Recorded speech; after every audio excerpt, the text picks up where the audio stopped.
Tá? Então, a gente vai começar a apresentar o caso clínico. O Daniel é fellow de primeiro ano no HC e ele vai apresentar, então, o caso. Coloca o Yoshi co-anfitrião, por favor, Luiz. Daniel, se quiser começar. Boa noite a todos, meu nome é Daniel Motti. Hoje eu vou apresentar o caso clínico da noite. Queria agradecer ao professor Sérgio Pimentel pela orientação no caso. O caso de um paciente, um menino de 11 anos, branco, estudante, natural e procedente de São Paulo. Ele chegou no nosso ambulatório com uma queixa de baixa de acuidade visual em ambos os olhos, fotofobia e nistagmo. A mãe falou que começou a perceber os nistagmos desde os 6 meses de idade. De antecedente pessoal, ele era um recém-nascido termo, não teve nenhuma complicação na gestação e também não tinha outras sequelas neurológicas. De antecedente ocular, tinha hipermetropia. A acuidade visual dele com correção era de 20/100 em ambos os olhos, tinha uma hipermetropia com astigmatismo, reflexos fotomotores sem alterações e uma pressão intraocular dentro da normalidade. O exame do paciente foi bem difícil de ser realizado por conta do nistagmo. Toda vez que ele tentava fixar, a frequência aumentava muito, mas essas foram as fotos que eu consegui obter. Esse daqui é a retinografia do paciente, o polo posterior. Aqui, o head free. Essa daqui é a retinografia de grande angular do olho direito. E aqui do olho esquerdo. Essa é a autofluorescência do paciente, mostrando mais a região macular. Esse é o OCT do olho direito. Eu consegui obter alguns cortes.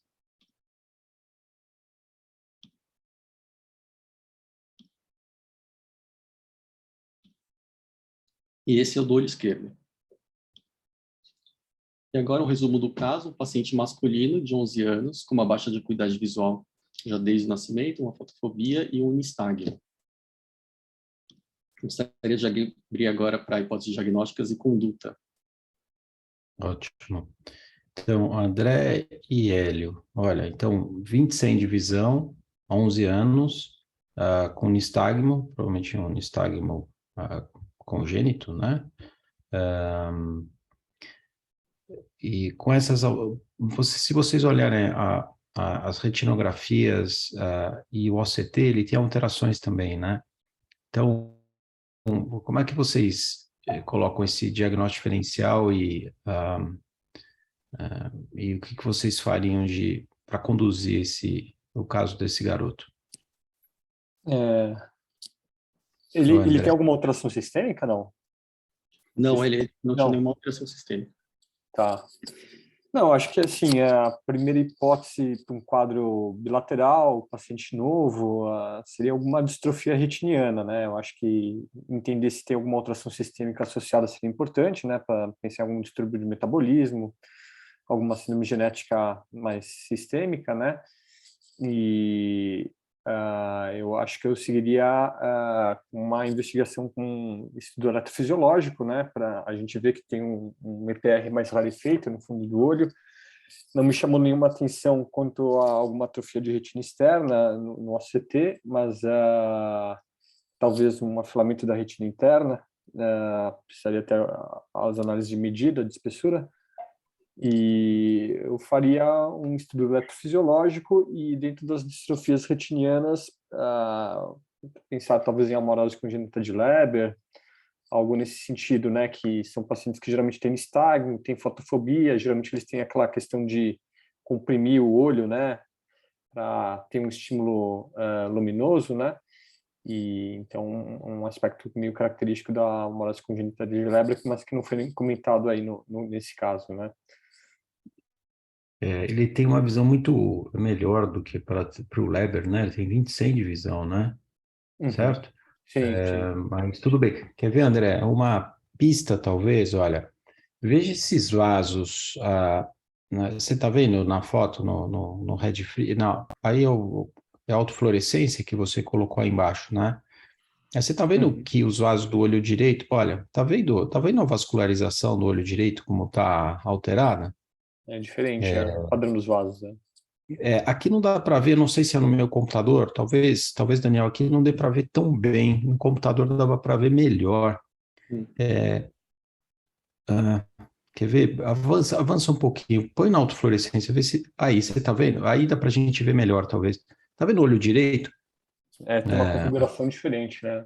Tem uma configuração anômala, né? Uhum. E isso talvez dê uma pista. Agora, se a gente for ver o OCT, Daniel, vê se você consegue o corte foveal, e o Minelli deu uma sugestão aqui também, tá vendo? Esse aparentemente é o corte foveal do olho direito. Você vê que o formato da fóvea é diferente. E isso daqui passa perto da fóvea, apesar de não ter depressão foveal, Daniel, ou Isso, passa talvez a pertinho da fóvea seja fóvea. um pouquinho, talvez seja um pouquinho mais para baixo ainda a fóvea, né? Mas, André, eu te digo que ele não tem uma formação foveal perfeita aqui. O Minelli sugeriu uma fóvea plana, que é muito provável que ele tenha. A gente vai ver depois no OCTA. André, sugere alguma coisa? Essa alteração de pigmentação na retina, uma fóvea plana? Um albinismo ocular, né? Exatamente, exatamente. Você vê que o André falou albinismo ocular, porque ele aparentemente tem cabelo castanho, a pele não é totalmente sem melanina, aparentemente, pelo que a gente está vendo aqui no vídeo, né? Então parece que aparentemente ele tem um envolvimento só da retina, né? Só ocular, na verdade, né? Não é só da retina, do segmento anterior também. Você vê a foto da íris aí em cima, parece que a íris transilumina, né? Certo? Hélio, alguma coisa a mais para falar aqui? Não. Não, acho que foi bem comentado já. Eu só tenho dúvida nos testes, fazer teste eletrofisiológico nessa idade é uma dificuldade, né? Eu não sei como é que é a abordagem, mas às vezes o teste genético seja mais importante pela dificuldade da realização do exame, né? Não sei qual a experiência dos colegas aí, mas nessa faixa etária, fazer o teste eletrofisiológico é difícil, né? Eu É estou bem mais pensando em difícil. alguma coisa fácil, né? Mais E fácil, talvez, nessa o época que esse teste garoto foi genético. atendido, o Daniel conseguia fazer os testes pela Invita, né? Por essa empresa que disponibilizava gratuitamente os testes no HC. Cleide, então o teste genético é uma sugestão importante aqui. Cleide, algum comentário a mais aqui? Eu não entrei agora, mas já vi que é. Então, é um albinismo ocular. Só queria chamar a atenção que, principalmente esse olho esquerdo que tem a fóvea plana, a hipoplasia foveal, né, provavelmente ele tem os plexos alterados porque ele tem baixa visão, né? Não sei nem qual é a visão, mas às vezes a gente tem o plexo profundo preservado e aí acaba tendo visão normal, apesar da conformação no OCT ter a fóvea plana. Mas quando Uhum. o OCTA também é alterado, não tem a área de zona vascular, aí a visão é baixa também. Só sobre eletroretinograma, com nistagmo é bem difícil, né? Uhum, uhum. É interessante, Cleide, porque mesmo com ele tem mais de um componente além da alteração no CTA para baixar a visão, porque você tem pacientes com fóvea plana com visão de 20/30, 20/25, né? Então talvez essa zona Mas vascular pequenininha isso mas não quando eles afete têm tanto. visão 20/20, geralmente a zona vascular, pelo menos no profundo, é preservada, só no superficial que não. Agora, quando tem as duas zonas vasculares ausentes, aí a visão é baixa, né? Agora, é estranha essa conformação do olho esquerdo aí, que essa é o corte da mácula? Tem um... Não, eu acho que não. É um pouco acima da fóvea, olha. Ah, tá. Aqui deve Então é ser no um outro olho. pouquinho acima. Esse é o olho esquerdo, um pouquinho acima, e esse é o olho Ah, direito. no direito, então. No direito que tem essa... Você vê que os vasos, Cleide, a vascularização aqui está alterada também, né? né? Tem um buraco Eles lamelar. passam pela RAF, a configuração é anômala aqui, né? Então ele teve uma Exatamente. malformação, com certeza, né? E então vamos seguir com os exames. Então foi sugerido aqui teste eletrofisiológico, o heredograma é muito importante, né? O Daniel já vai comentar, Daniel, e um OCTA, certo? Eu acho que foram esses, e o painel genético, tá? Então, Daniel, você quer continuar? A gente tentou fazer, o OCTA também foi impossível por conta do nistagmo, foi muito difícil a realização do próprio OCT. No heredograma, eu analisei a família, tinha um histórico de nistagmo já por parte da família da mãe.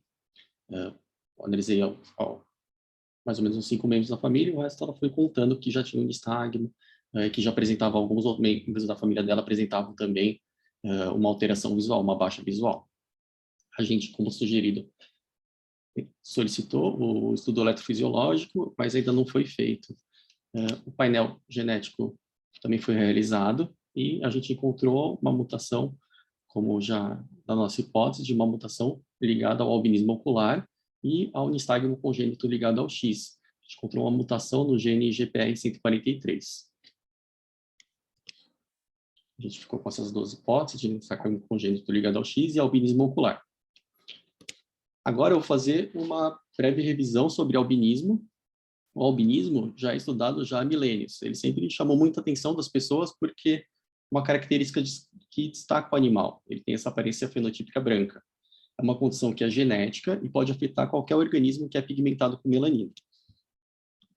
A produção dessa molécula se dá no melanossomo, uma organela que está presente nas células pigmentadas.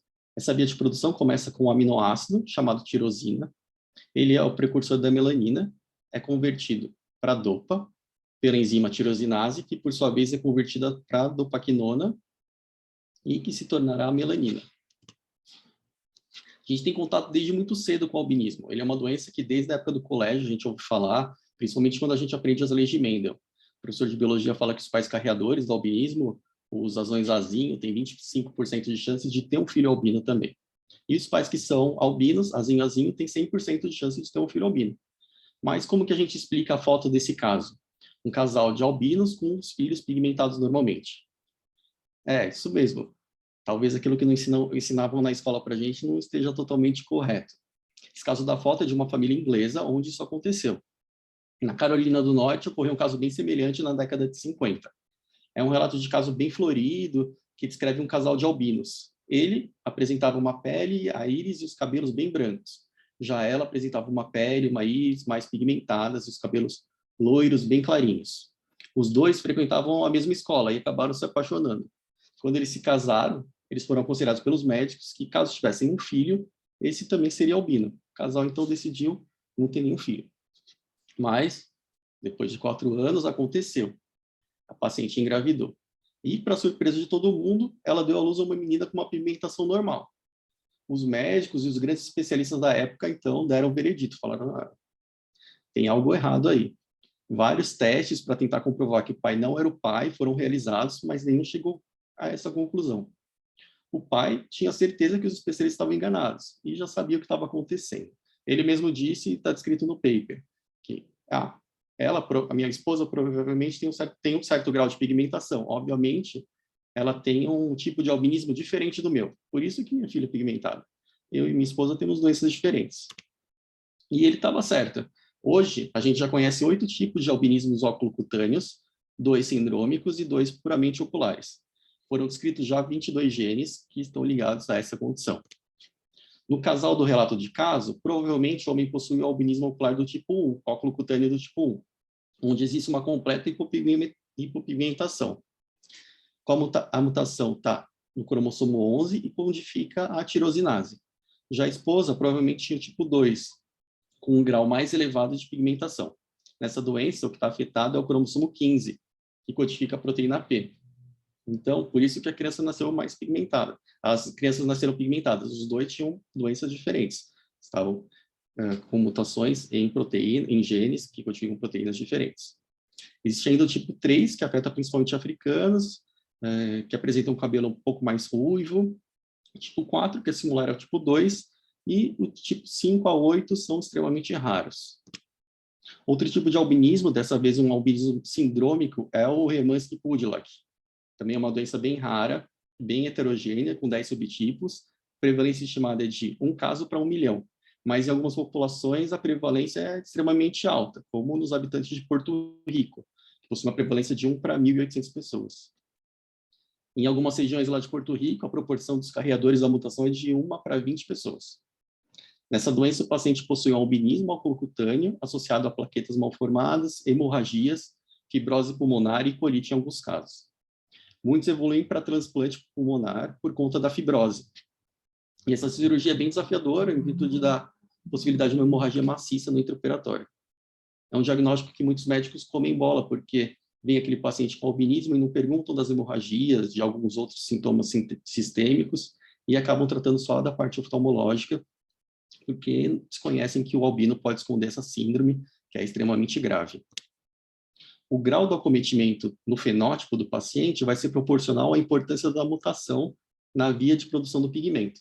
Pode variar desde um quadro sindrômico, onde existe a mutação de genes envolvidos na produção de melanina, até em casos restritos a condições oftalmológicas, onde a produção de melanina está preservada. O que está mutado são as proteínas de regulação da homeostase do melanossomo, onde a produção da melanina ocorre. Geralmente, os pacientes albinos apresentam uma hipopigmentação da íris em diferentes graus. Alguns apresentam uma pequena transluminescência, como o caso do nosso paciente, e alguns apresentam uma transluminescência quase que total, como da foto. A fundoscopia aqui de diferentes pacientes, a gente pode observar alguns graus variados de pigmentação. À esquerda, a gente tem uma pigmentação normal, seguida de uma fundoscopia com vasos da coroide visíveis na periferia. Ao lado, a gente tem uma com vasos da coroide visíveis em polo posterior, mas não na mácula, e, por fim, uma com vasos coroide visíveis até na mácula. O albinismo também é muito associado à hipoplasia foveal. O que se sabe é que a retina não se desenvolve corretamente no nascimento e na infância pela pigmentação insuficiente do EPR. Essa pigmentação é extremamente necessária para o correto desenvolvimento macular. A hipoplasia foveal também se dá em diferentes graus, dependendo do tipo de albinismo. Acima à esquerda, a gente tem uma fóvea normal. Ao lado, a gente tem um OCT onde não há a extrusão da plexiforme. Abaixo, a gente tem um OCT com ausência da depressão foveal, seguido por um sem o alongamento dos segmentos externos.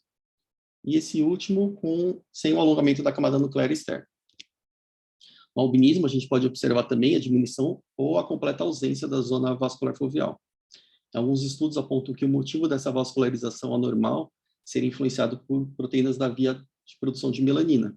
Elas poderiam interferir na produção de VEGF e de um importante fator neurotrófico, o PDF. Outro achado interessante é uma anomalia no trajeto das vias visuais nos albinos. No albino, a maioria das fibras se cruza no quiasma. Nos primatas, os primatas são os que têm mais proporção de fibras que cruzam e que não cruzam entre o reino animal.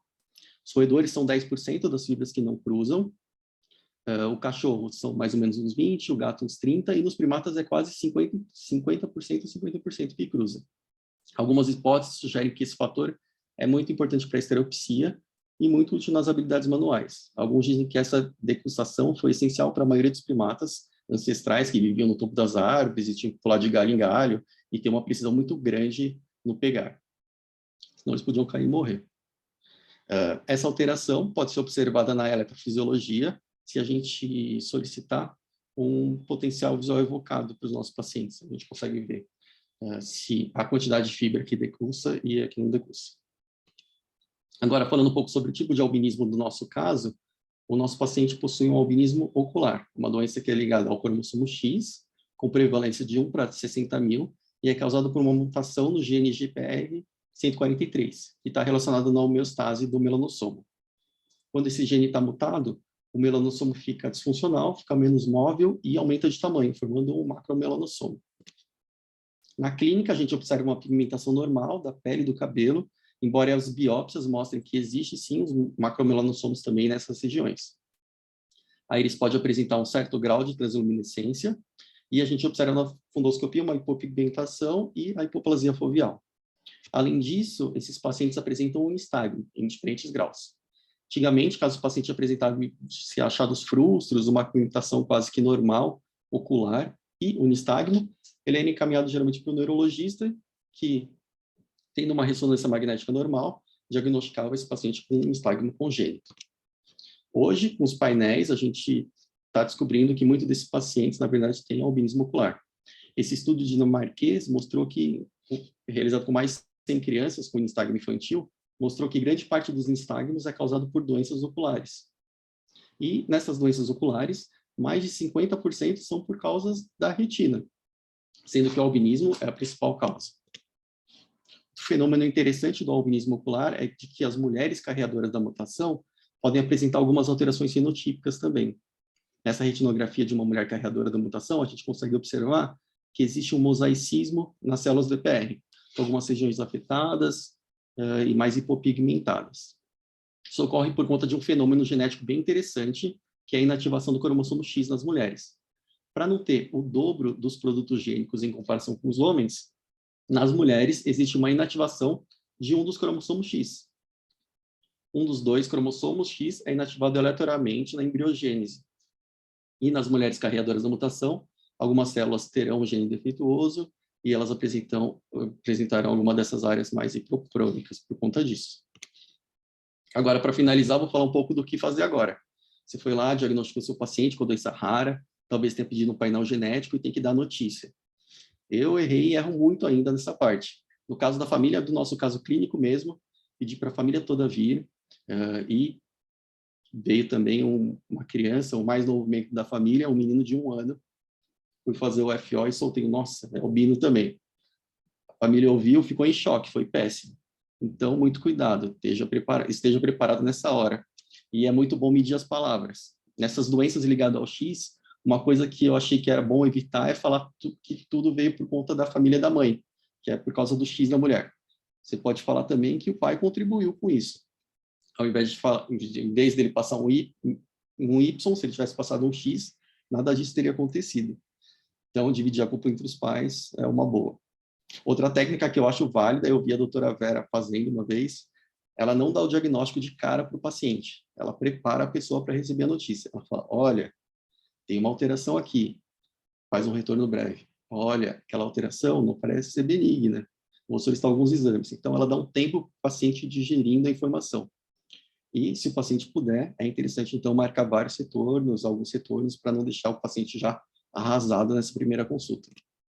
Outra coisa, quando atender um albino, não esqueça de perguntar sobre o sangramento.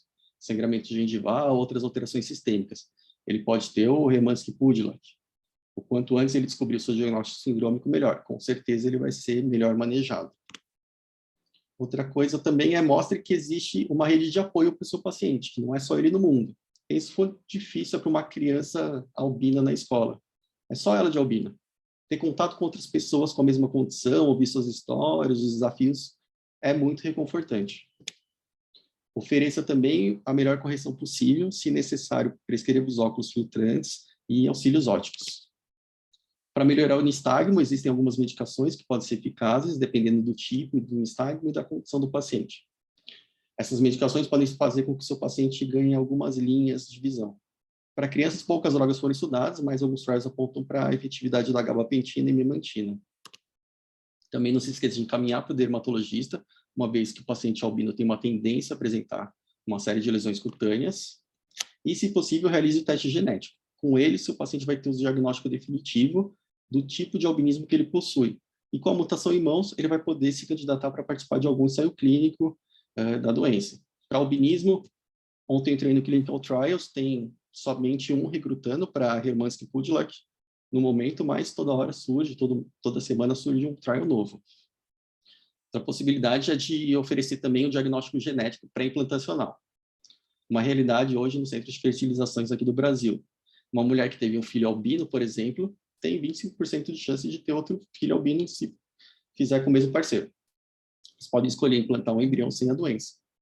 Hoje, muitas famílias com doenças monogênicas optam por realizar essa terapia. É feita uma fertilização in vitro, depois faz-se a biópsia do blastocisto e análise genética para selecionar o embrião que está livre da doença. Nesse estudo, foram observadas 35 famílias com doenças oculares que optaram pelo diagnóstico pré-implantacional. Sendo dessas famílias, 10 com albinismo e uma com Hermansky-Pudilak.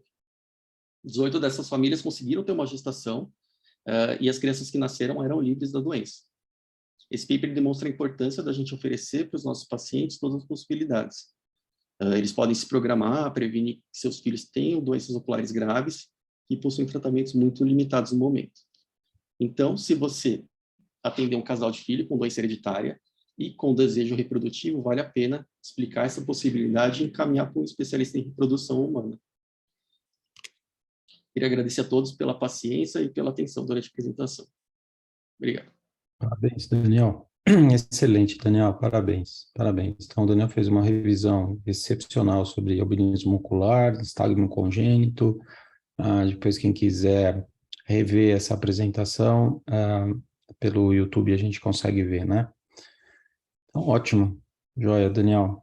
Excelente. Agora a gente vai passar para a imagem da semana que o Fábio montou. Fábio, você quer apresentar? Oi, professor. Vamos lá.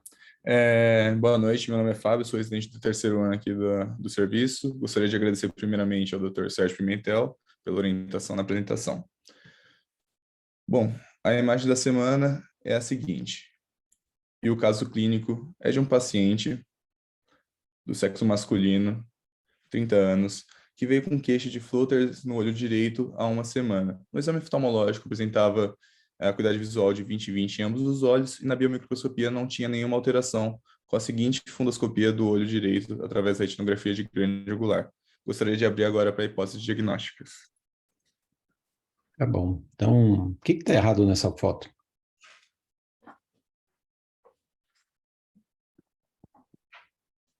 O que tem de alteração aí? E como vocês explicam essa alteração?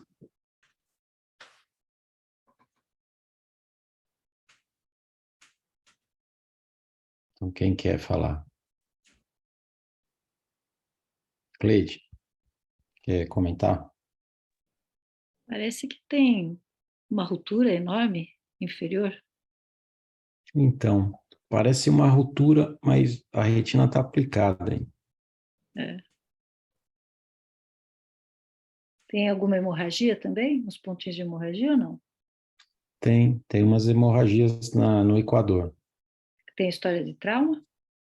Tem histórias de trauma. O que é essa lesão?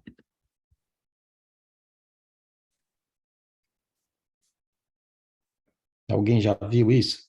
E não é incomum, hein? Em trauma. Então, Daniel, só mostra... Daniel, Fábio, Oi, mostra professor. lá o que a gente Tá tem desinserido da hora serrata, a retina aí? É tipo uma diálise? Então, Parece uma diálise. Uma diálise, né, inferior, né? Então, Trauma. eu vou falar para vocês, isso não é retina que vocês estão vendo. Ah, não? Não, mas poderia ser, né? Uma diálise é uma hipótese, certo? Um diagnóstico diferencial. Mas aqui a foto, para destacar essa imagem, a foto foi, eu acho que mudaram um pouquinho a coloração e tal, ela parece uma retina e parece uma diálise aí. Mas essa alteração não é retina. E ela aparece em olhos com trauma, ou trauma aberto ou trauma fechado. Então, está na periferia da retina. O que tem nessa localização, na transição aí da retina para o corpo ciliar, para a pós-plana? A hora serrata está edemaciada, alguma coisa tipo um edema traumático? Mas aí seria um edema muito grande, né, Cleide? Isso está desinserido da retina.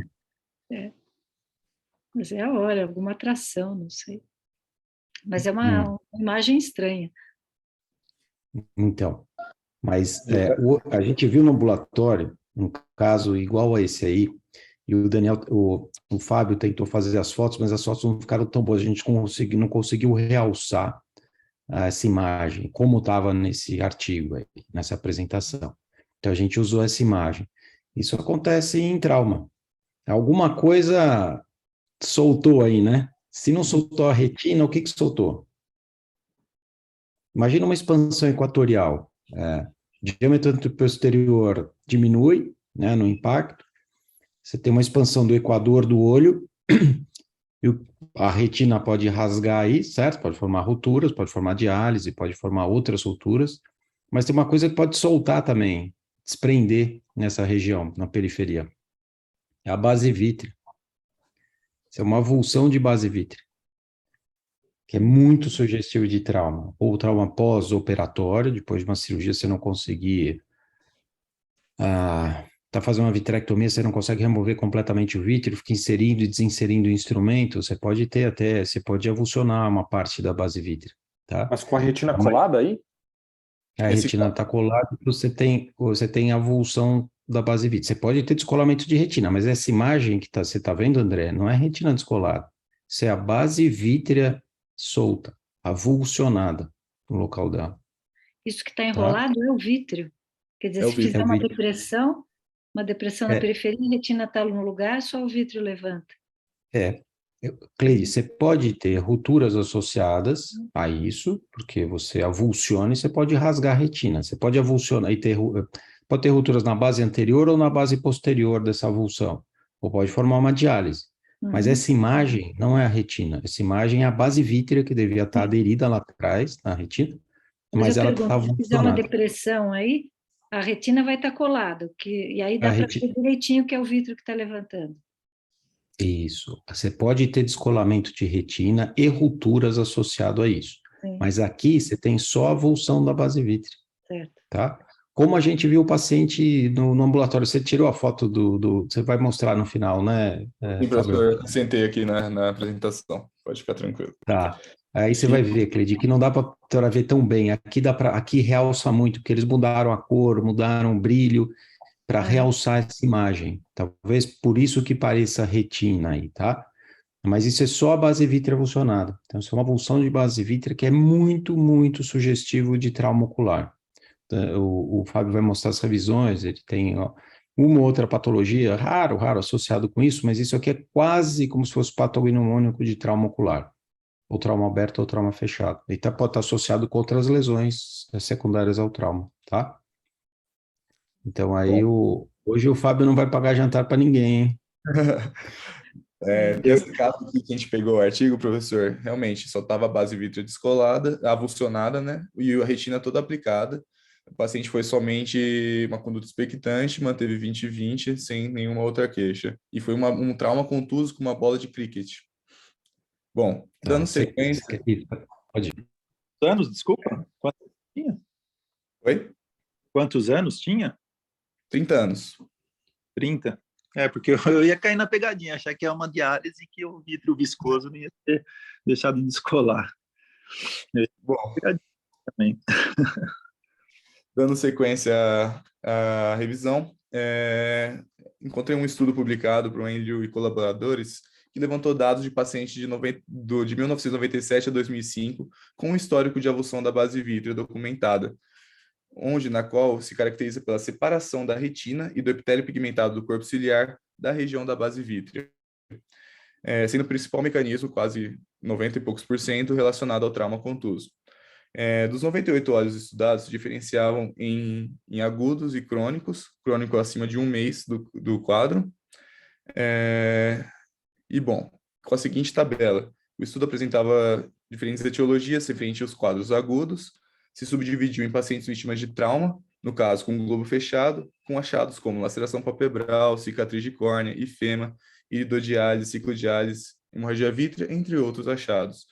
E nos pacientes submetidos à cirurgia de vitrectomia, que apresentavam na região da esclerotomia vítreo encarcerado, que muitas vezes tracionava e levava à avulsão da base vítrea no intraoperatório. E também subdivididos em pacientes que foram submetidos à cirurgia de catarata com RCP e perda vítrea.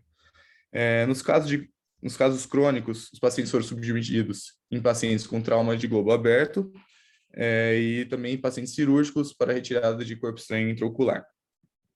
Seguindo no mesmo artigo, ele apresentava a primeira imagem, onde a gente pode evidenciar um paciente vítima de trauma contuso, também globo fechado, onde na cabeça da seta branca a gente evidencia a lustração parcial do cristalino, na região da seta branca tem a avulsão da base vítrea e na seta preta a borda posterior avulsionada da base. E, por fim, a cabeça de seta preta também indica essa mancha esbranquiçada, que é o epitélio pigmentar do corpo ciliar que sofreu a avulsão. Também apresentava um estudo histopatológico de vários casos, que nessa lâmina demonstrou o tecido ciliar não pigmentado aderido por pedaços do epitélio pigmentado na região da cabeça da seta, ali mais superior, separado das células periféricas neuroretinianas, demonstrado na seta preta, e a parte da estrela referente ao vítreo. por fim, a classificação clínica final se subdividiu em separação da base vítrea, separação apenas da borda anterior, da borda posterior ou completa avulsão da base vítrea. Um segundo estudo que eu peguei para revisão foi publicado por Jones e colaboradores, onde ele estudou o trauma ocular contuso referente à sua incidência, biomecânica e alterações clínicas e método de prevenção. A incidência, de 1920 até os anos 2000, aumentou exponencialmente, também muito pela popularização das práticas esportivas e o pessoal não se prevenia muito referente ao uso de óculos de proteção. E existiam várias biomecânicas referentes ao tamanho do objeto que levava ao trauma. Nesse primeiro caso, nessa primeira imagem, a gente pode ver um objeto como uma bola de futsal, uma bola de futebol, com um diâmetro maior, levando uma maior área de trauma, com uma maior energia cinética, levando uma retropulsão do olho, ocasionando muitas vezes lesões na órbita, como fraturas em blowout. Em traumas com objetos menores, como acontece na segunda imagem, ocorre uma maior deformidade do globo ocular, resultando em uma expansão na região do equador, podendo levar à ruptura do globo ocular, luxação do cristalino, descolamento de retina e, consequente, também a avulsão da base vítrea. Nessa tabela, a gente pode ver os diferentes objetos que podem levar a um trauma contuso no esporte, tá? E está muito relacionada à física, né? Quanto maior a área e velocidade, maior a energia cinética aplicada na região. E por fim, esse gráfico que mostra o momento do impacto, a deformidade da córnea, a deformidade da mácula, separados por milissegundos do acontecido. E o que levou a gente a trazer essa imagem da semana? Foi um caso de um paciente que deu entrada aqui no HC, vítima de trauma contuso, com uma bola de futsal, há uma semana, que também se queixava de floaters no olho direito e apresentava uma acuidade visual de 20/32 nesse olho direito e 20/20 no olho esquerdo. Na biomicroscopia não tinha alterações. Como a gente pode ver, na região temporal superior, tem uma região com a retina descolada, que foi evidenciado, com microroturas, que está muito associada também à avulsão da base vítrea. E na imagem, a gente tentou fazer imagens melhores, só que estava muito difícil de adquirir, mas dá para ver diferentes segmentações do vítreo e também do descolamento de retina, todo bem segmentado nesse paciente, associado também à hemorragia. Esse paciente foi submetido a uma cirurgia de introflexão escleral com buckle e faixa, onde na segunda semana pós-operatório a gente consegue ver essa região do vítreo mais esbranquiçada com uma absorção da hemorragia vítrea, separando bem a região da base dele, e por baixo a gente consegue ver a retina aplicada na região do buckle. Bom, dando sequência, por que muitas vezes a gente não via isso na prática? Porque o método de imagem antigo, a gente não conseguia documentar a avulsão da base vítrea, a gente conseguia documentar na fundoscopia, mas agora com a retinografia de grande angular ficou mais fácil da gente evidenciar e relatar alguns casos, como no caso seguinte que a gente encontrou na literatura, um paciente que tem uma diálise grande associada com uma proeminente avulsão da base vítrea, que era uma paciente de sexo feminino de 13 anos que também se queixava de floaters no olho esquerdo após um trauma contuso, acuidade visual de 20/20 sem nenhum outros achados dignos de nota no exame oftalmológico. E a gente pode ver que na região da seta branca, aí a gente consegue ver a avulsão da base em uma outra segmentação. Na região da seta vermelha, uma diálise retiniana extensa. E na região da seta preta, é uma tentativa de marcação de laser com barreira ali na região nasal para conter essa diálise. E é o que foi discutido no início do caso. Parecia muito uma diálise, mas realmente a avulsão da base vítrea tem muita associação com diálise, roturas, hemorragias e descolamento de retina, por conta do mecanismo do trauma. Só na literatura teve apenas um caso de avulsão da base vítrea espontânea, que foi num paciente com neurofibromatose que eu vou falar a seguir, e a prevenção com o uso de equipamentos de segurança para esporte, para outras práticas de trabalho, é o principal método de prevenção. Bom, como eu falei, O caso apresentado, que apresentava uma avulsão da base vítreo espontânea, é de um paciente com neurofibromatose do tipo 1, que era uma mulher de 49 anos, com queixa também de floaters no olho direito por 2 semanas, sem nenhum histórico de trauma. Tem que aventar muito bem essa ausência do histórico de trauma. Na acuidade visual, ela era 20/30 do olho direito e 20/20 do olho esquerdo. Na biomicroscopia, apresentava nódulo de Illich em ambos os olhos, e não temos a imagem por ser um estudo mais antigo e mais documentado, como na fundoscopia, uma avulsão da base na região temporal superior sem sinal de descolamento de retina ou roturas. E por que acontece essa avulsão da base vítreo espontânea? A principal hipótese diagnóstica fisiopatologia para o caso é uma referente à relação dos fibroblastos. Esses pacientes com neurofibromatose têm alteração na formação dos fibroblastos, que altera a formação do colágeno tipo 2, que é o principal colágeno responsável pela inserção da lâmina basal da pars plana, aumentando assim a sua adesão vítrea naquela região. E eu peguei um outro artigo, um outro relato de caso, onde teve um paciente que, com neurofibromatose tipo 1, de 13 anos, que apresentou uma diálise espontânea. No caso clínico, é um paciente de 13 anos, apresentava também, foi um exame de rotina, por conta da neurofibromatose, que foi evidenciada essa diálise na região. E esse é documentado com a imagem. Na biomicroscopia apresenta os nódulos de Illich, e no exame da retinografia com montagem, a gente pode ver uma diálise extensa nessa região. E por que acontece isso? A mesma fisiopatologia explicada para a avulsão da base vítreo espontânea.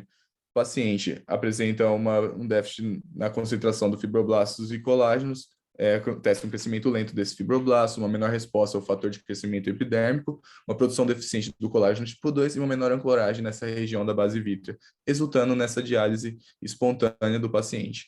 Bom, esse é um tema que acredito que tem poucos relatos na literatura por conta da dificuldade de documentação, mas agora com a chegada da retinografia de grande angular e esses novos recursos, a tendência é que apareçam mais casos relatados, além de relatos que não demonstram imagens e documentação melhores que é apresentado. Bom, gostaria de agradecer a todos pela atenção e pelo caso apresentado. Obrigado. Parabéns, Fabio. Excelente. Excelente revisão, excelente apresentação. Então, avulsão de base vítrea. Eu acho que agora a gente vai continuar com o artigo, o Luiz Zuccolotto que vai apresentar, que é R1. Só resumindo o artigo, o artigo fala de lesão viteliforme adquirida relacionada à DMRI. Os autores seguiram pacientes, mais ou menos 30 pacientes, e então eles descrevem a história natural da evolução de lesão viteliforme, descrevem que a lesão pode colapsar, ela aumenta em geral, depois reabsorver ou se tornar estável e causar, com a evolução de degeneração do EPR, atrofia macular ou formação de membrana vascular. Mas o importante desse artigo é que a primeira documentação histopatológica dessas lesões viteliformes associadas à microscopia eletrônica, um grupo da Cristina Curcio e do Bailey Freund, né? Eles estão fazendo essas correlações dos pacientes que eles seguem com OCT, o paciente falece, eles já têm um acordo com a família de usar os olhos e nuclear para fazer o estudo histopatológico. Então, você tem evolução de anos desse paciente com retinografias e OCT, com avaliação multimodal, e você vai ter o olho desse paciente para fazer um histopatológico, né? Eles chamam de histologia ex vivo. E daí eles comparam essas alterações histológicas com as alterações de evolução do paciente no OCT e na outra avaliação multimodal. Então, esse artigo, eles têm várias publicações com temas diferentes relacionados à DMRI, e esse tema está relacionado à lesão viteliforme associada à DMRI, que o Luiz vai detalhar. Luiz? Certo. Boa noite. Meu nome é Luiz Henrique, eu sou residente do primeiro ano. Eu gostaria de agradecer ao Dr. Sérgio Pimentel, tá? Como o doutor ele levantou, né? Então, esse artigo, ele é mais importante do ponto de vista da microscopia eletrônica, né? Frente à lesão viteliforme adquirida. O título do artigo, em tradução livre, né, é a histologia e o ciclo de vida clínico da lesão viteliforme adquirida, uma via para a DMRI avançado. Esse artigo foi publicado no American Journal e como o doutor ele levantou, né, a doutora Cristine é um grupo, né, da doutora Cristine Curcio. O propósito desse estudo é o de desenvolver hipóteses a respeito da lesão viteliforme adquirida na fisiopatologia da DMRI. A doença viteliforme adquirida, ela possui um papel no prognóstico da DMRI, né? Então, nessas imagens, podemos observar a lesão viteliforme adquirida. Primeiramente, uma imagem da retinografia, podemos observar uma lesão amarelada, cinzenta, né, próxima à região aqui da mácula. Na autofluor, podemos observar uma hiperautofluorescência, né? No OCT, um depósito subretiniano, tá? Caracterizando, então, a lesão viteliforme adquirida. Esse depósito, ele ocorre, né, entre a zona elipsoide e o EPR, né? Na verdade, no artigo, ele coloca como um complexo, né, do EPR mais a membrana basal e a membrana de Bru, né? E esses depósitos, eles são compostos de materiais extracelulares, resíduos de fotorreceptores, grânulos de pigmentos e células do EPR em vários estágios de desintegração. Então, esse estudo, né, ele foi um estudo histopatológico, tá? Primeiramente, né, eles utilizaram 2 óleos, né, de doadores com lesão viteliforme adquirida e DMRI, né, que foram extraídos, então, desse grupo, né, da doutora Cristine Curcio, que eram esses pacientes que eles eram acompanhados através, assim, de um controle rígido, né, com exames, uma avaliação multimodal. Então, assim, é um grupo bem grande, né, em que eles têm vários dados de muitos pacientes, né? Então, eles, após a morte desses pacientes, eles, com todo o termo de consentimento, eles retiraram os olhos desses pacientes e fizeram análise, então, histopatológica. Foi realizada uma microscopia eletrônica, uma microscopia óptica, foram utilizados software de análise de imagem e uma revisão histopatológica. Além disso, né, nesse estudo, eles abordaram também a parte clínica. Eles fizeram um estudo de corte, retrospectivo e observacional de 42 olhos de 30 pacientes em 2 clínicas diferentes, em 2 clínicas de referência. Entre elas, né, a de Nova York, da Cristine Curcio, e uma clínica de Zurique, tá? Foi feita, então, análise das características morfológicas e topográficas através do OCT, infrared, autofluor e retinografia. Inicialmente, então, no estudo histopatológico, né? De A a E, podemos observar, assim, esse é um dos casos, né? É o primeiro paciente. De A a E, então, podemos observar uma microscopia óptica. De F a K, podemos observar uma microscopia eletrônica. Em A, podemos observar que a retina neurosensorial está descolada artificialmente devido ao preparo da lâmina. Porém, em região de fóvea e parafóvea, existe uma grande lesão viteliforme em formato de cúpula. Na figura C, que seria esse corte próximo ao EPR, demonstra, então, muitos depósitos celulares de organelas e ausência de núcleos celulares. Esse dado dos núcleos celulares é importante posteriormente eu vou fazer uma análise sobre isso. Entre as setas amarelas, foi realizado, então, a microscopia eletrônica, tá? Em H, que seria esse ponto, aqui, que está aqui. Existe, então, depósitos na membrana basal, e esses depósitos pretos com diferentes colorações, eles são lipofuxinas, melanossomos e também algumas mitocôndrias, tá? Além disso, em F, que é um corte dessa parte da retina, né, sensorial, demonstra também um depósito na lâmina basal. O caso 2, né, seria de o outro olho também, desse grupo de pacientes, que demonstra também uma lesão viteliforme subretiniana, né? Houve o descolamento, então, artificial da retina neurosensorial. Essa lesão é um pouco menor, ela é mais concentrada na região da fóvea. A outra lesão, ela pegava mais a região da parafóvea, né? Nas setas laranjas, podemos observar, então, a presença de depósitos de grânulos também. Em B, existe uma área, então, de EPR com depósitos lineares, basais e com pedaços de segmentos externos dos fotorreceptores, tá? Em verde, aqui nessa região, podemos observar, então, fotorreceptores, tá? Em H, que seria uma representação dos depósitos drusenoides subretinianos. Na figura G, que seria outro corte, que seria um corte dessa região da lâmina basal, podemos observar, então, a membrana basal e uma grande região de depósito sobre essa membrana. Em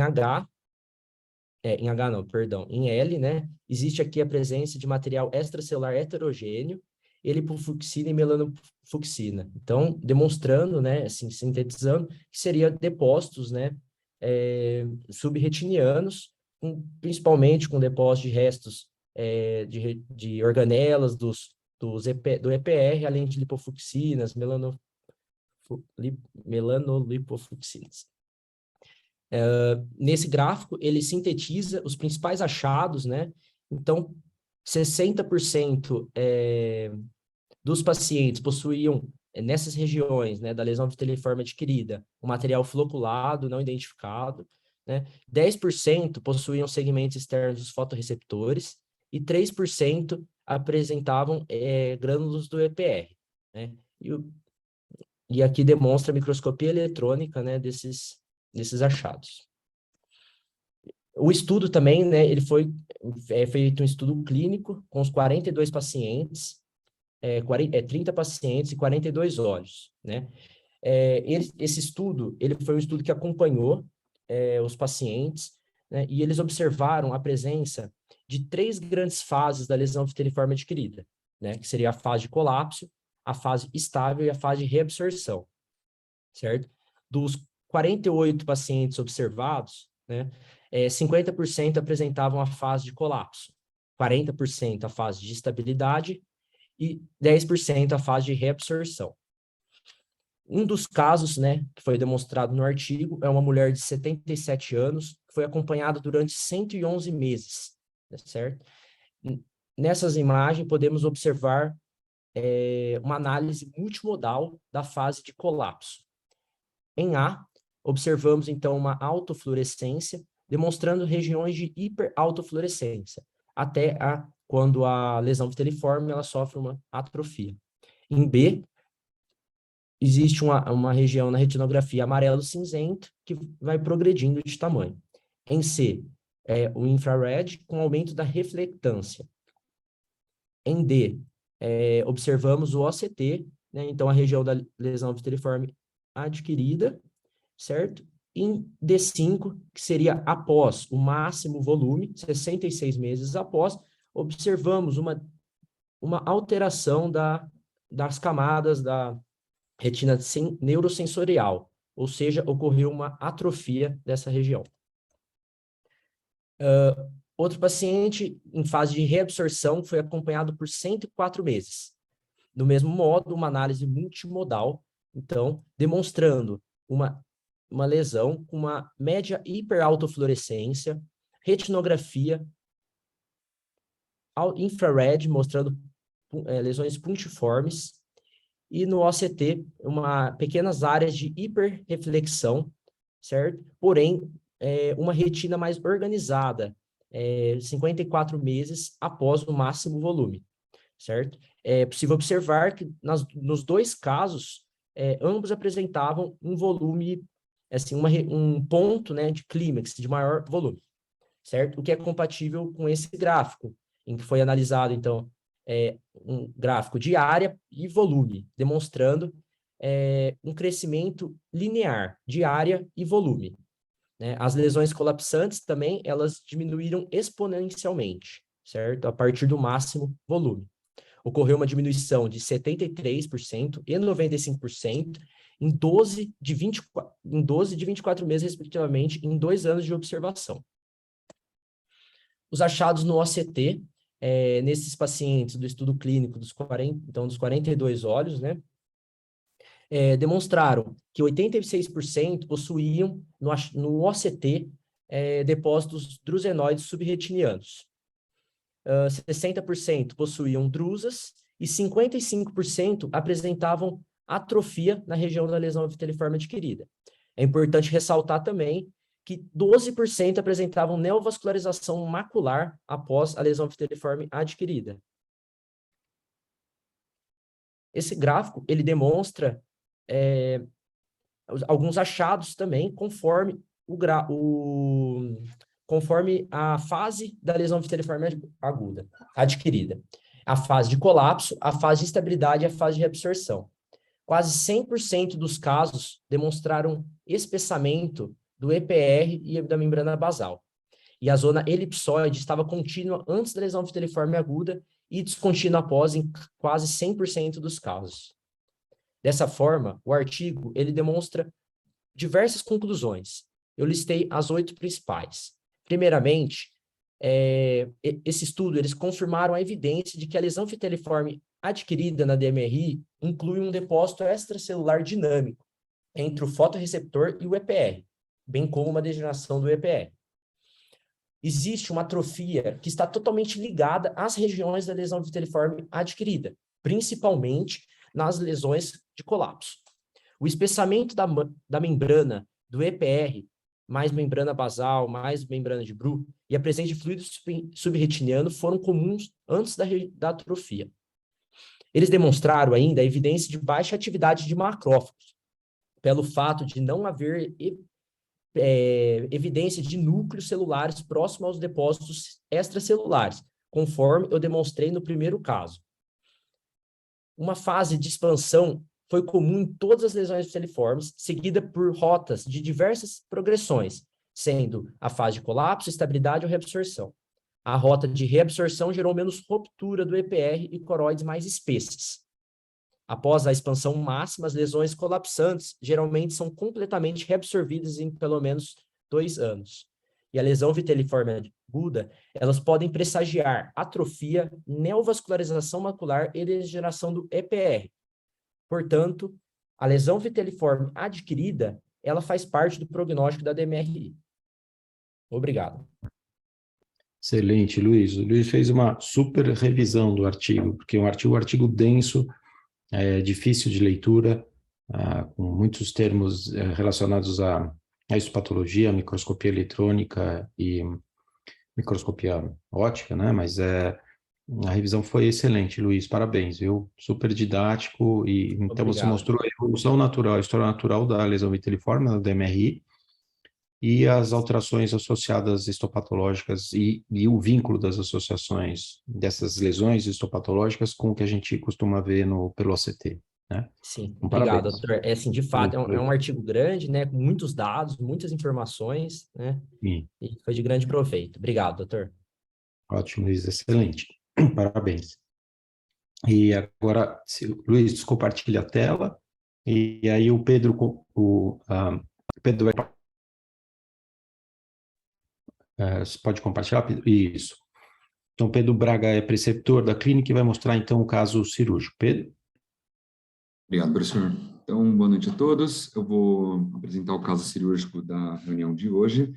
Queria inicialmente agradecer a doutora Andréia, que foi quem avaliou o caso pela primeira vez, doutor Pedro Rissoli, que entrou comigo na cirurgia em si, doutor Pedro Carricondo, que fez as orientações após a avaliação inicial, doutor Sérgio, que me ajudou com a apresentação do caso. Vamos lá. Então, o nosso caso é de um homem de 22 anos que chegou no nosso pronto-socorro referindo um trauma no olho esquerdo no mesmo dia. Não tinha nenhum antecedente oftalmológico, nenhum antecedente pessoal digno de nota. Ele disse que caminhava na rua, perto de um local onde estava tendo o pessoal cortando grama com aqueles cortadores lá profissionais, e acabou percebendo ali, sentindo dor na hora que passava na rua. Na biomicroscopia, então, na avaliação inicial, ele tinha uma acuidade visual de 20 IME, o olho direito não tinha nenhuma alteração digna de nota, e o olho esquerdo eu trago aqui as imagens da biomicroscopia. Então, a gente consegue ver aqui uma hiperemia conjuntival importante, um olho, a câmera anterior até que calma, não dava para ver muita reação, mas a gente consegue ver uma pequena laceração corneana aqui na região temporal superior. Na retinografia aqui, mostrando a avaliação da fundoscopia, então, era possível avaliar, apesar dele já ter algum grau de opacificação do cristalino, A gente conseguia ver, então, uma hemorragia vítrea densa, mas com algumas áreas que ainda permitiam avaliação no fundo do olho. A gente conseguia ver o nervo, essa tortuosidade vascular importante. Uma área mais brilhante aqui na região inferior. Essa área aqui, apesar de parecer uma grande rasgadura, não era apenas uma hemorragia, né? Não vimos nada nessa região, mas boa parte da retina não era possível se avaliar. Então, diante disso, diante desse quadro, né, de um homem jovem com um trauma, com esses achados, queria abrir para a discussão da conduta, como que seria a abordagem inicial, né, nesse paciente, a antibiótico terapia, como se indicado ou não, e como que seria essa utilização. E, bom, vou levantar outros pontos ainda aqui mais para frente, mas começar assim. Ótimo, Pedro. Então, queria que o André, o Hélio, o Jorge, o Leandro e o Yoshitaka comentassem aí o que eles fariam nesse caso. Bom, Quem quer começar? O André, isso. esses casos de corpo estranho intraocular são sempre muito desafiadores, né? Porque eu acho que a variabilidade de apresentações é bem ampla, né? E eu acho que sempre o ponto principal é o planejamento cirúrgico, né? Como que vai tirar esse corpo estranho, né? Eu acho que as duas vias principais é via esclerotomia ou pelo segmento anterior, né? Que precisaria fazer uma faco, né? E retirar pela área pupilar. Mas aqui me parece um corpo estranho relativamente pequeno e que eventualmente poderia ser removido pela esclerotomia, né? Talvez uma ampliação da esclerotomia, eu acho que conseguiria remover esse corpo estranho. Os exames de imagem pré-operatórios eu acho que são sempre muito úteis, particularmente a tomografia, porque sempre permite uma reconstrução em 3D do corpo estranho e isso ajuda muito no entendimento do formato do corpo estranho, no tamanho dele, nas dimensões. E, novamente, isso interfere no planejamento de por onde vai remover esse corpo estranho. Com relação à cirurgia em si,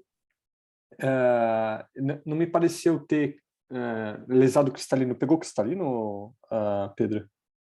Então, doutor André, numa avaliação inicial a gente ficou um pouco na dúvida também, mas durante o intraoperatório a gente viu que pegou. E a gente tinha, assim, eu acabei não colocando aqui porque ele trouxe imagem de tomografia externa e as imagens não ficaram muito boas. Mas Entendi. ele tinha tomografia já trazida do outro serviço, né, que encaminhou. O corpo estranho a gente acabou medindo, tinha em torno ali algo entre 2,5 a 2,5 milímetros, vai. Mais ou menos esse Entendi. tamanho. Bom, mas por ser a porta de entrada corneano, né, a gente imagina que tenha transfixado cristalino, né? Então, acho que seria uma facovitrectomia, né, e com a ideia de remover com essas dimensões pela própria esclerotomia, né? Aí os cuidados do intraoperatório, eu acho que sempre utilizar o perfluor, né, na área macular, depois de descolar hialoide, né, com cuidado no polo posterior, para evitar qualquer lesão de nervo ou mácula pelo próprio corpo estranho, né? E ao final da retirada do corpo estranho, sempre trabalhar muito bem a base vítrea, né? Porque às vezes na manipulação de retirada do corpo estranho pode ter alguma tração em alguma lesão da periferia. Acho que seriam essas considerações. Perfeito, André, excelente. E alguém quer fazer algum complemento ou diverge em algum ponto do André? Boa noite a todos. Oi, Jorge. Tudo bem? O corpo estranho parece que entrou ali na região temporal superior, nos terços externos da íris, seu local que eu estou entendendo ali que entrou.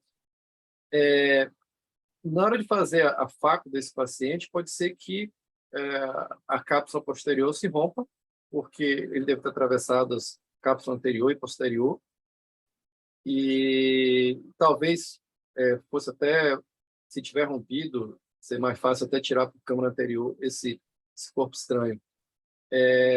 Parece que ele está encravado na retina. Eu faria uma fotocoagulação a laser em volta do corpo estranho antes de tentar remover com a pinça ou com o magnético, que às vezes com 2 milímetros você consegue tirar bem com com a pinça magnética.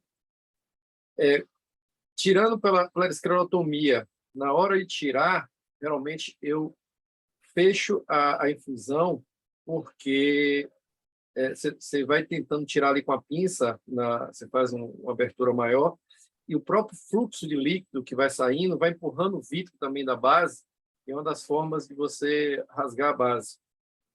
Então, geralmente, na hora de que está perto de sair, eu fecho o fluxo para conseguir tirar, e depois tem que examinar bem a base. O que mais acontece é a gente rasgar qualquer traumazinho na base e no pós-operatório você descolamento de retina pela base. E fazendo antibiótico profilático, nesse caso. Perfeito. Obrigado, Jorge. Hélio, Yoshi, Leandro, algum outro comentário para completar? Sem querer, boa noite a todos, né?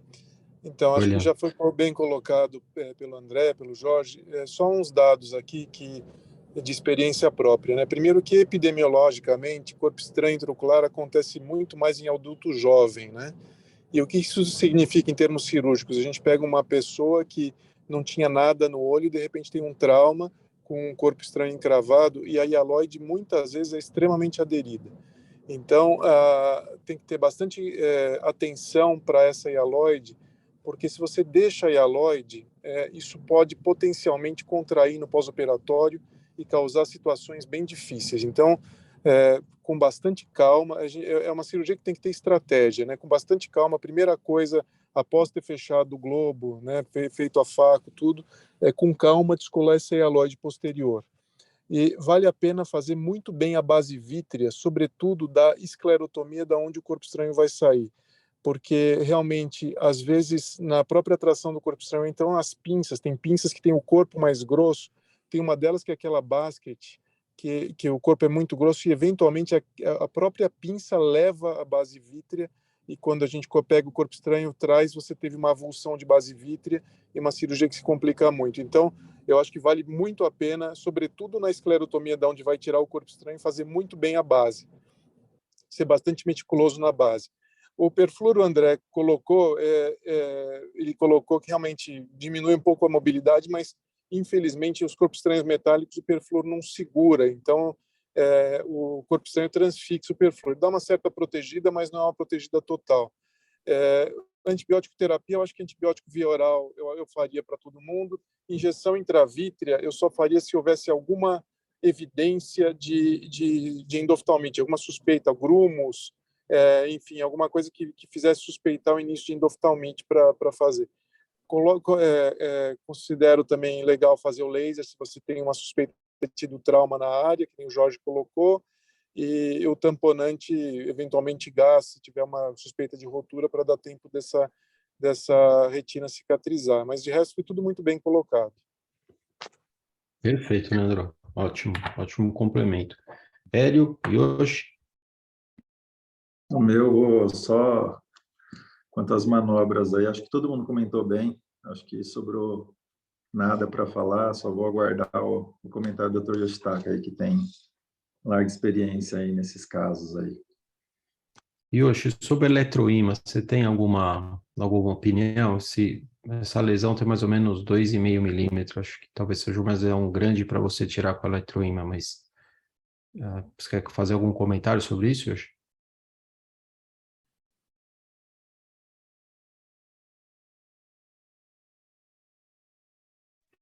Acho que hoje está com um problema de ligar o áudio aí.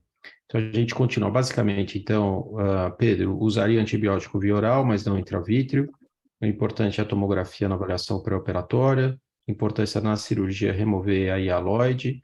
Dissecção muito extensa da base vítrea, principalmente no setor que você vai remover. Você pode fazer a remoção pela pars plana, talvez seria o ideal, com um corpo de 2,5 milímetros. A outra possibilidade é remover continuar com a incisão da faco, se você fizer a fasectomia. Lembrar de fazer o endolaser em torno da lesão, antes de você retirar. Proteger o perfluo, mesmo que ele seja, talvez não totalmente, ele não proteja completamente, mas talvez tenha um certo grau de proteção. E o tamponamento preferencialmente com gás e não com silicone. A não ser que você acabe vendo múltiplas culturas na base de vítreo, certo? Posso fazer um último comentário aí? Pode fazer, Jorge. Com relação ao perfluor, realmente o corpo metálico ele vai passar por dentro do perfluor, mas duas coisas acontecem.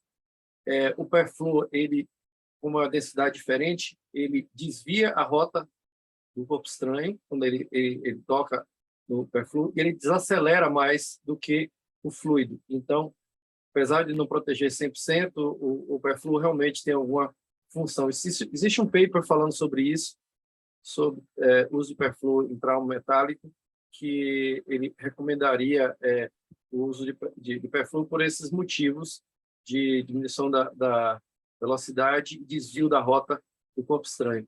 A outra coisa sobre os magnéticos para tirar, ele é grande para sair por um magnético na esclerotomia, porque simplesmente vai ter uma resistência e ele vai cair. Mas quando você vai tirar com a ruptura da cápsula posterior para a câmara anterior, o magnético funciona bem. Ou quando você faz, quando está difícil de você pegar, porque às vezes escorrega o metal, dependendo da forma que ele toma, e aí você faz aquela shake hand manobra, ou seja, você leva com o magnético e você vem com a pinça bimanual para a outra mão, você segura com a pinça, ele já na parte mais superficial da cavidade vítrea, mais anterior da cavidade vítrea. Perfeito, Jorge. Excelente, excelente. Pedro, você quer continuar? Ótimo. Acho que deu para abordar todos os pontos mesmo que a gente ia levantar. A última coisa que eu ia perguntar se nesses casos, né, paciente jovem com trauma, processo inflamatório intenso, às vezes a dificuldade na realização da base, se alguém pensaria em associar faixa no primeiro momento, ou se... acredito que não, já que ninguém tocou nesse ponto. Talvez seja assim, se você visualizou toda a base vitreal, às vezes você tem, por exemplo, uma lesão de córnea e você não consegue visualizar uma parte da retina, você não consegue ver a periferia da retina, mesmo com indentação. Então, se você não conseguir visualizar bem alguma área periférica de retina e isso não te permita fazer uma dissecção boa da base vítrea, talvez seja interessante você proteger com uma faixa, né? Mas nesse caso que você vê toda a periferia, você consegue ter uma depressão adequada e você consegue fazer um shaving adequado da base vítrea, talvez você não precise colocar a faixa, né? Outra indicação é se o paciente já tem um descolamento de retina, está formando PVR, certo? Aí você tem que colocar um banco associado, mas talvez especificamente nesse caso, eu acho que não foi comentado porque talvez não seja uma necessidade absoluta aí, né? Perfeito, professor. Então, vou dar seguimento. Perdão. Só para complementar uma coisa que não falaram, é que quando você tem a transfixação do cristalino, a implante da LIO, como você vai perguntar aí, se não precisa não necessariamente ser durante o ato operatório, mas eu gosto de fazer uma rexis anterior bem feita, porque aí para capturar a lente, né, se eu for implantar ou se eu for fazer um implante secundário, e até para ter mais a rexis mais ou menos planejada, para que se eu for usar o ímã, como o Jorge falou bem, o ímã ele é melhor quando você tira por via anterior, né? Aí você ter mais ou menos calculado o tamanho do corpo estranho para tentar passar na rex que você fez nessa rex anterior, né? Porque se teve a transfixação, o cristalino está cometido, você vai ter que atuar no cristalino, e o que uma ideia que eu sempre tenho quando calcular mais ou menos o tamanho da rex de acordo com o tamanho do corpo estranho. Se era pequeno, era possível de fazer. Nem sempre é possível, às vezes é muito grande o corpo estranho, você não consegue ter esse planejamento, mas nesse caso, eu acho que era possível, e isso ajuda na remoção e ser menos traumático na tração da base vítrea. Se você tirar a via anterior, um corpo estranho pequeno, eu acho que é menos traumático do que a tração na base vítrea. É só isso. Ótimo, Hélio. Excelente. Quer continuar, Pedro? Vou seguir, então, professor. A cirurgia foi realizada na madrugada do mesmo dia que o paciente chegou. A gente acabou não conseguindo gravar por conta disso, mas vou explicar aqui brevemente como foi feito. Então, a gente fez, inicialmente fizemos a sutura, né, da lesão corneana, a gente viu que não se estendia para a língua e esclera, não foi necessário uma exploração nessa região. Conseguimos, a incisão estava autocelante, a gente conseguiu fazer a facoemulsificação, e no final a gente viu que realmente tinha pegado, né, deu para fazer uma rexis bem controlada e planejada, né, a cápsula rexis anterior, como o Dr. Hélio falou, mas ao final da faca a gente viu que realmente estava rompido, mas acabou não caindo nenhuma massa cristaliniana. A gente entrou então, né, via esclerotomia, a gente conseguiu, não colocamos a lente nesse primeiro momento, porque a gente ainda ia definir qual que ia ser o local de remoção, né, se por via anterior ou pela pars plana. A gente entrou, viu que tinha uma quantidade certa de HV, mas estava dando para ver o local do corpo estranho, próximo à arcada temporal inferior, como estava na imagem, e com bastante hemorragia. A gente, apesar, né, como o Dr. Leandro disse, né, um paciente jovem, a gente entrou bastante preocupado com o DVP, mas ele, de certa forma, acabou vindo sem muitas dificuldades. E quando a gente fez o DVP, a gente viu que o corpo estranho veio facilmente junto com a hialoide, e mostrando que ele não estava preso na retina. Então, a gente acabou liberando o espaço sem tentar mobilizar muito o corpo estranho, colocamos perflúor para proteger a região macular e liberamos o corpo estranho para evitar a movimentação e fomos fazer a base vítrea. Fizemos com bastante cautela, sob orientação, justamente porque depois que avaliamos o tamanho, a gente viu que talvez fosse o melhor remover pela pars plana. A gente conseguiu remover ele e fizemos sutura local, implantamos a lente no sulco, e conseguimos terminar a cirurgia deixando o gás. Tinha uma rotura temporal inferior, próximo onde o corpo estranho deve ter impactado, né? A gente acredita, apesar de ele não estar preso, que a gente bloqueou com laser. A retina ficou aplicada durante toda a cirurgia, então a gente se sentiu seguro para deixar com gás. Esse daqui, então, é o aspecto da biomicroscopia no primeiro mês, agora de pós-operatório. Não tem nenhum bom aspecto. O paciente mantém uma acuidade agora corrigida de 20/100 nesse momento. E aqui é a foto da retinografia aqui, de angular. Então, a gente consegue ver aqui a região onde estava com a rotura, com o bloqueio pelo laser. Começou a se formar aqui pelo gás, acabou ficando um pouco difícil de ver, mas está formando aqui começando um PVR, e parece que está formando também uma membrana epirretiniana aqui na região macular.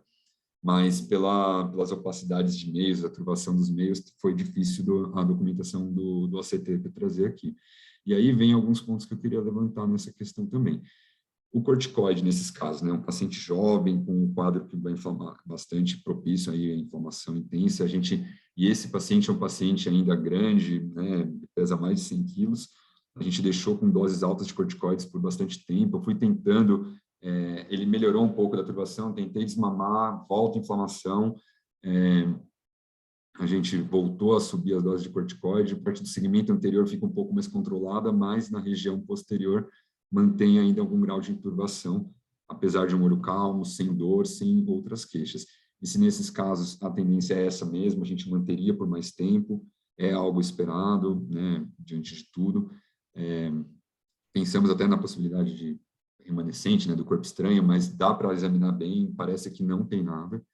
E outra coisa, né, se pensariam em abordar o PVR ou a membrana, né, ou até mesmo um peeling precoce nesses pacientes, já que eles teriam talvez aí uma tendência maior a ter esse tipo de problema. Então, a gente vai resolver. Só falando do corticoide, você pode fazer corticoide de depósito subtenoniano, tá? Em vez de fazer só tópico. Você está usando o tópico, né? Tópico e oral, professor. Eu falei assim, mas desculpa, eu quis dizer oral também. Eu estava tentando desmamar até o próprio corticoide oral. Talvez como a gente possa fazer local, né? E não ter os efeitos colaterais de uma dose sistêmica, eu faria subtenoniano, né? Triancinolona. Aí peeling e tal, só se ele desenvolver uma membrana epirretiniana e algum outro problema para fazer isso, eu acho que no ato cirúrgico não. Foi essa a tua pergunta, né? Se você complementaria no ato peeling da limitante. Acho que não, só se ele desenvolver isso. Vocês querem comentar isso? O André, Hélio, Jorge, o Leandro?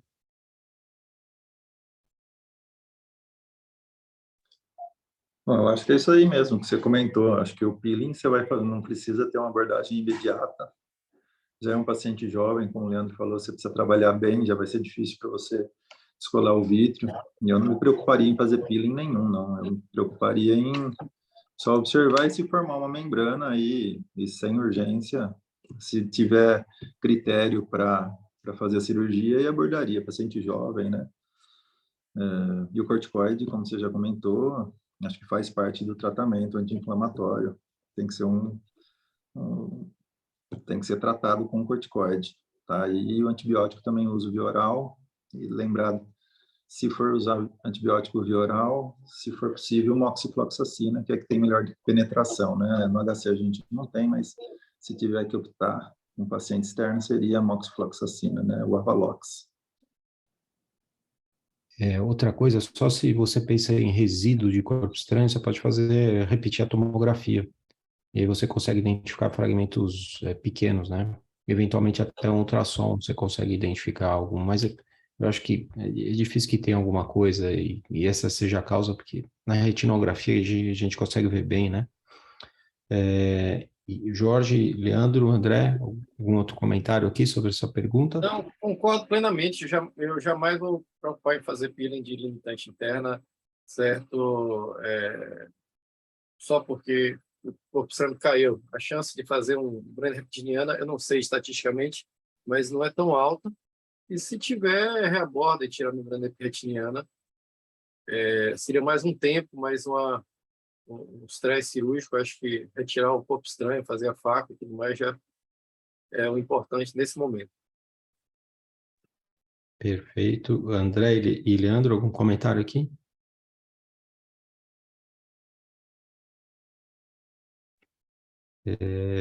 Acho que não. Então, Pedro, alguma outra pergunta? Você tem alguma evolução posterior desse paciente? Não. Por enquanto é essa, professor. Ainda vamos ter mais segmento dele. Perfeito, perfeito. Então, parabéns pelo caso, pela evolução, ótima. A tua técnica cirúrgica se fez exatamente o que foi recomendado aqui. Então, excelente, excelente. Parabéns, Pedro. Tá? Obrigado, professor. Depois você pode até comentar, fazer um comentário breve mais para frente, quando você apresentar teu outro caso, para ver a evolução dessa inflamação que ele está persistindo, tá? Pode deixar, professor. Só para falar para vocês, o Corinthians está pressionando o Fluminense, tem 24 minutos de jogo, pressão gigantesca, quase saiu o gol 3 vezes. Estou lendo aqui no UOL. E a gente vai ganhar fácil esse jogo e vamos para a final. Vamos para a final contra o Flamengo e ganhando o Flamengo para ser campeão da Copa do Brasil, tá? Então, eu queria agradecer a todo mundo aqui que apresentou os casos. As apresentações foram excepcionais, o Daniel, o Fábio, o Luiz e o Pedro. E todos aqui que comentaram, o André, o Hélio, o Jorge, a Cleide, o Leandro, não sei se eu estou esquecendo de alguém, acho que não. E uma ótima sexta-feira e um ótimo final de semana para todo mundo. E a gente se vê na quinta-feira que vem. E agora vamos ver o jogo e torcer para o Timão, tá? Um abraço para vocês, até quinta-feira que vem.